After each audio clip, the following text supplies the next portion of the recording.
Bonjour, vous avez été très nombreuses et très nombreux à réagir à ma vidéo précédente au sujet des intérêts spécifiques des personnes avec autisme et je vous en remercie vivement. Cela m'a donné envie de réaliser cette nouvelle vidéo dans laquelle je vais tenter de répondre à certaines de vos interrogations et de vous apporter quelques éléments de réponse complémentaires, notamment basés sur mon expérience personnelle.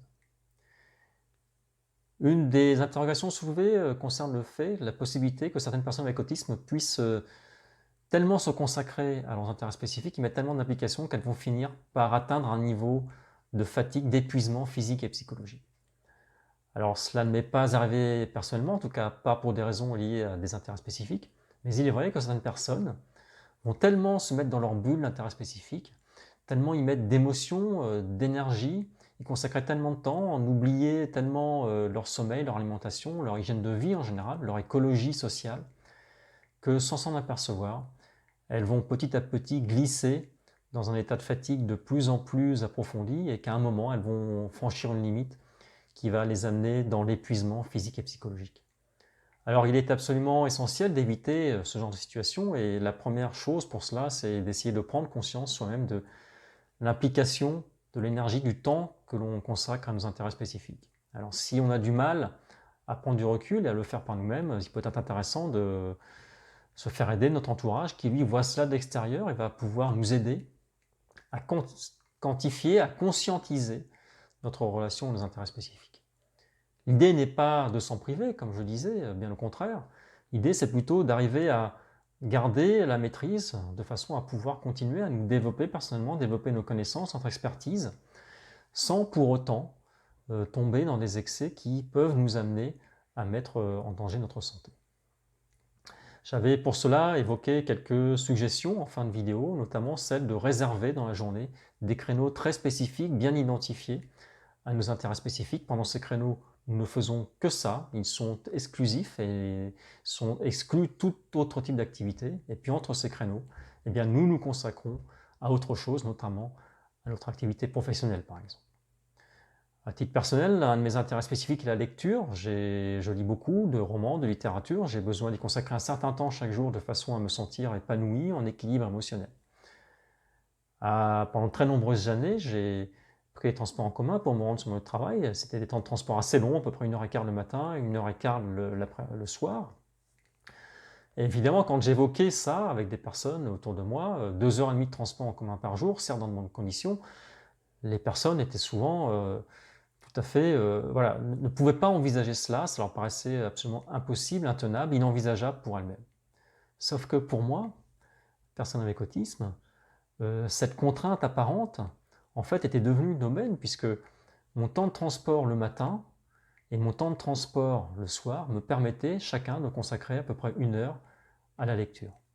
1 heure le matin pour aller au travail et j'arrivais à mon travail effectivement plein d'énergie, satisfait, épanoui et je pouvais consacrer ensuite ma journée à mon activité professionnelle et je m'y consacrais d'autant mieux que je savais que le soir, sur le trajet du retour, j'allais à nouveau pouvoir consacrer 1 heure de mon temps à mon intérêt spécifique.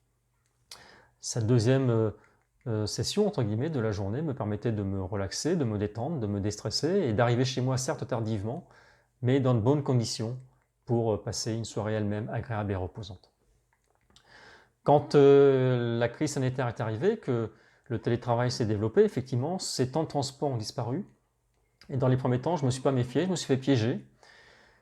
Et j'ai beaucoup moins lu puisque je n'avais plus ces créneaux réservés. Au bout d'un moment, je me suis aperçu que j'avais un petit peu perdu de mon énergie, je ne me sentais pas bien, moins épanoui, beaucoup moins en équilibre. Et quand j'ai compris que c'était parce que je lisais moins, j'ai à nouveau pris cette fois-ci moi-même l'initiative de réserver dans mon emploi du temps de la journée des créneaux pour la lecture. Dans ces créneaux-là, je ne fais que lire, je ne peux rien faire d'autre, et entre ces créneaux, je m'adonne à mes autres activités, notamment professionnelles. Un autre sujet qui a été évoqué, c'est celui que j'évoquais de construire une activité professionnelle autour de ses intérêts spécifiques.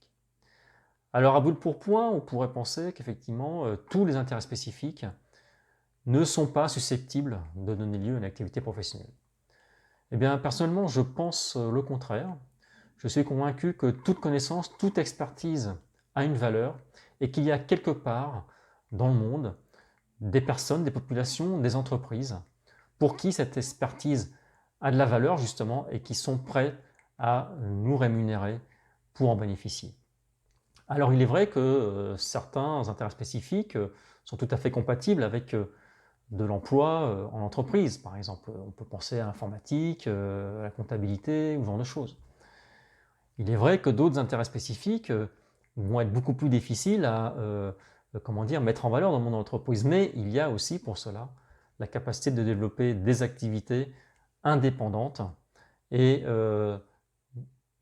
les moyens de communication que nous avons à nos dispositions aujourd'hui, la connectivité, les réseaux sociaux, nous permettent justement de nous faire connaître et de rentrer en relation avec toutes ces personnes, tout cet écosystème qui sera intéressé par l'expertise autour de nos intérêts spécifiques. Et ce sera d'autant plus vrai en fait que votre intérêt spécifique peut être très particulier, très précis, très pointu. En réalité, ce qui est rare a beaucoup de valeur. Et il suffit juste de trouver les personnes qui vont être prêtes à payer pour cette valeur. Et comme je l'ai dit, les outils de communication modernes permettent de rentrer beaucoup plus facilement en contact avec ces personnes-là. Alors n'hésitez pas, si vos intérêts spécifiques ne sont pas facilement valorisables dans mon entreprise, n'hésitez pas à envisager une activité indépendante, n'hésitez pas à imaginer un moyen de la mettre en valeur, de la faire connaître et de vous faire rémunérer pour la partager. Dans le cadre des études, c'est un petit peu la même chose en réalité. Si on prend le cadre universitaire, par exemple, le cadre universitaire couvre à peu près tous les domaines de la connaissance. Et donc, si vous étudiez bien tous les cursus qui existent, tous les diplômes, vous allez très probablement en trouver un qui, d'une manière ou d'une autre, va être en relation avec vos intérêts spécifiques. J'attire votre attention sur le fait qu'il existe en France, si vous ne le savez pas encore, un programme qui s'appelle ASPI Friendly, au titre duquel certaines grandes écoles, certaines universités s'engagent à favoriser les études universitaires des personnes avec autisme en mettant en place des mesures d'adaptation et des mesures d'accompagnement pour ces personnes spécifiquement. Je mets le lien de ce programme dans la présentation de la vidéo de façon à ce que vous puissiez aller voir en quoi ça consiste et quelles sont les universités et écoles qui aujourd'hui y participent.